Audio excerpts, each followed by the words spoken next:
Maligayang pagdating sa Filipino Panda Tales!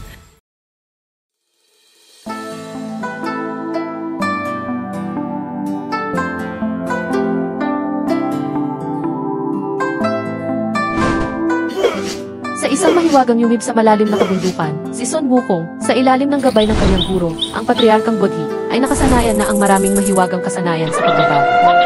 Bagaman makapangyarihan, nakadama siya ng pangangailangan para sa isang espesyal na sandata. Guro, nakakuha ako ng maraming kasanayan, ngunit pakiramdam ko ay may kulang. Kailangan ko ba ng mahusay na sandata upang makatulong sa akin na maging bayani at iligtas ang iba?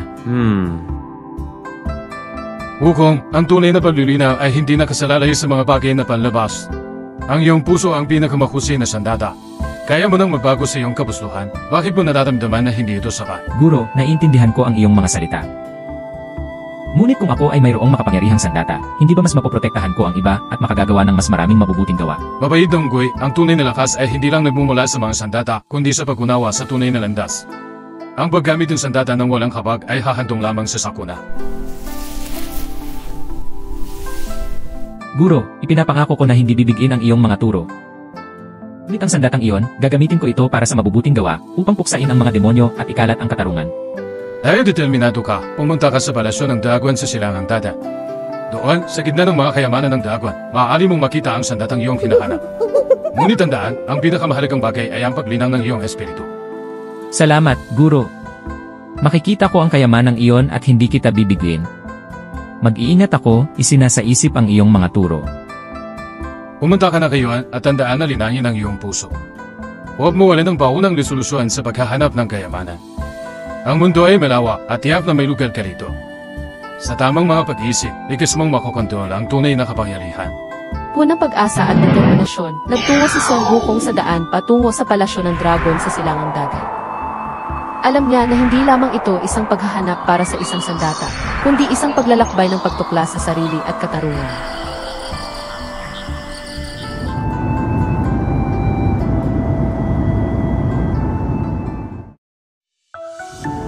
Pinagnubayan ng payo ng kanyang guro, dumating si Sun Wukong sa gilid ng Silangang Dagat. Nakatayo siya sa dalampasigan, nakatingin sa mga kumukulong alon, puno ng pag-asa. Sinabi ng guro na may mga kayamanan ang palasyo ng dragon. Tignan natin. Palasyo ng dragon ng Silangang Dagat, matutugunan ba ng iyong mga kayamanan ang aking pangangailangan? Kailangan ko ng malakas na sandata.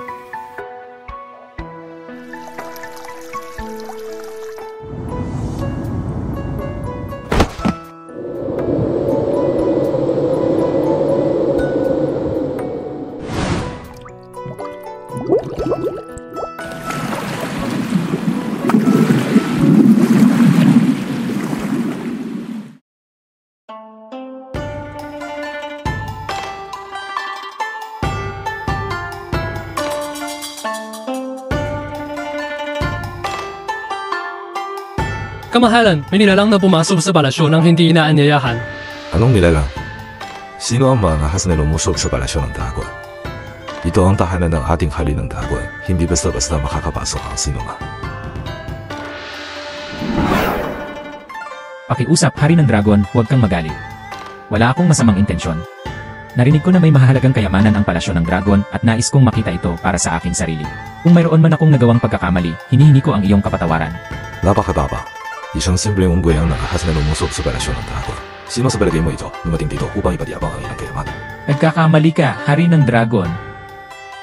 Bagamat ako'y ipinanganak sa kabubatan, alam ko ang mga tuntunin. Hinahanap ko ang isang makapangyarihang sandata upang makatulong sa iba at mapuksa ang mga demonyo sa hinaharap. Meron kang malalaking ambisyon. Ngunit sa tingin mo ba talaga ay kayang ipatanggol ng isang tao ang hustisya?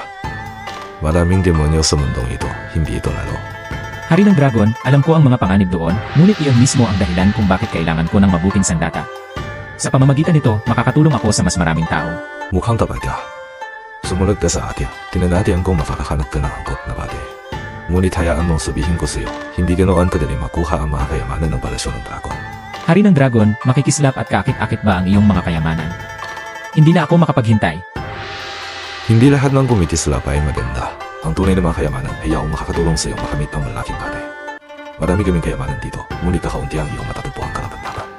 Gayunpaman, pipiliin ko ng maingat at hindi palalampasin ang anumang pagkakataon. Tiyak na makikita ko ang kailangan ko sa palasyo ng dragon. Sinusundan ni Son Wukong ang hari ng dragon patungo sa imbakan ng kayamanan. Ang mukha niya ay puno ng pag-asa at ang puso niya ay puno ng determinasyon.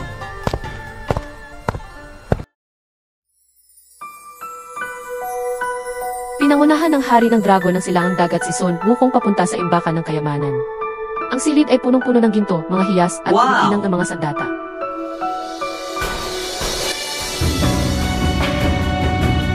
Wow, napakaraming kayamanan sa palasyo ng dragon. Lahat dito ay kumikislap sa aking mga mata. Ang mga ito ay mga bagay na kaakit-akit lamang sa panlabas.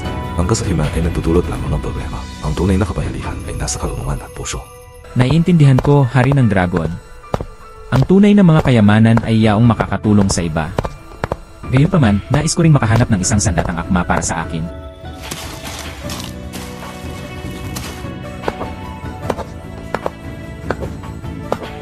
Masyadong mabigat para sa akin ang espada na ito.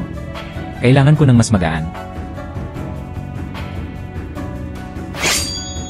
Ayos naman ang pakiramdam ng sibat na ito, ngunit hindi ito sapat na flexible. Kailangan ko ng sandatang magpapahintulot sa akin na malayang kumilos. Mukhang hindi madaling makahanap ng tamang isa. Kailangan ko ng isang bagay na maaaring magbago ayon sa aking nais.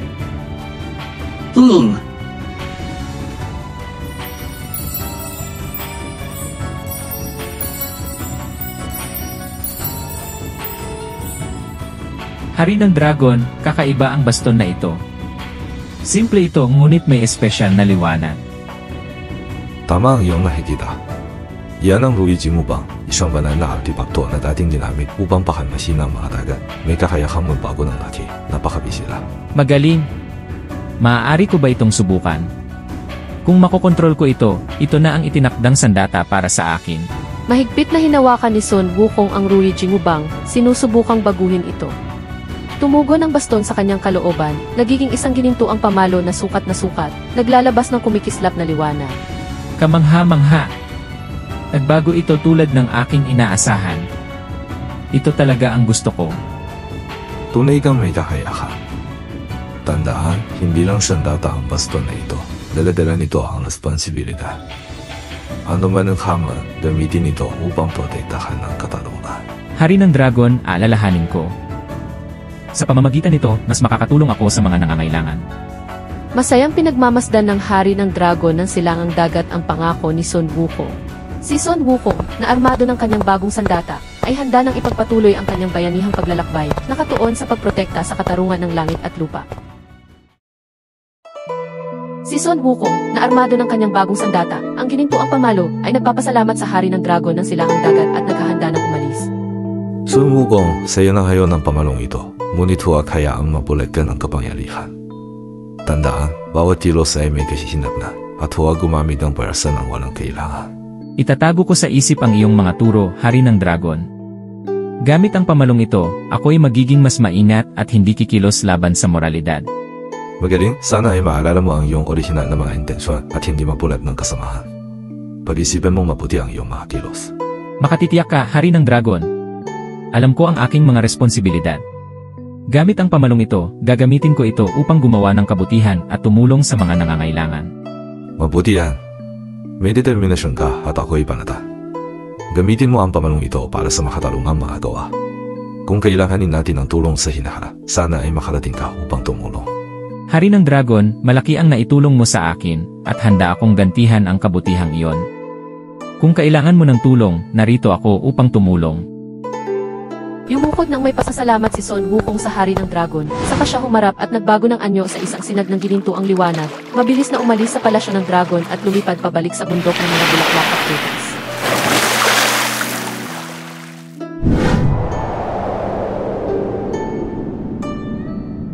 Sige, gamitin mo ang pamalong iyan para sa mabubuting gawa at makipagkaibigan ng mabuti.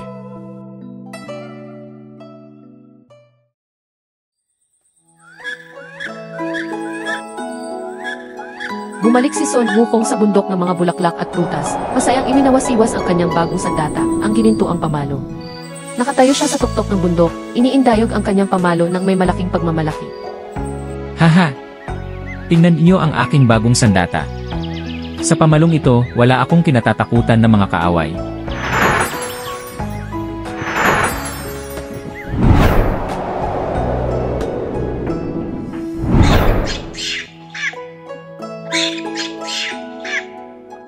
Kamangha-mangha ang ating hari. Walang makakapantay sa malaking pamalo na ito sa mga bundok. Sa pamalong ito, kayang-protektahan ang ating haliyang lahat laban sa anumang mga demonyo. Sa pamalong ito, magiging mapayapa ang ating bundok ng mga bulaklak at prutas, walang makangahas na mang-api sa atin. Makatitiyak kayo, mula ngayon, maaari tayong mabuhay ng ligtas ng walang takot sa mga demonyo.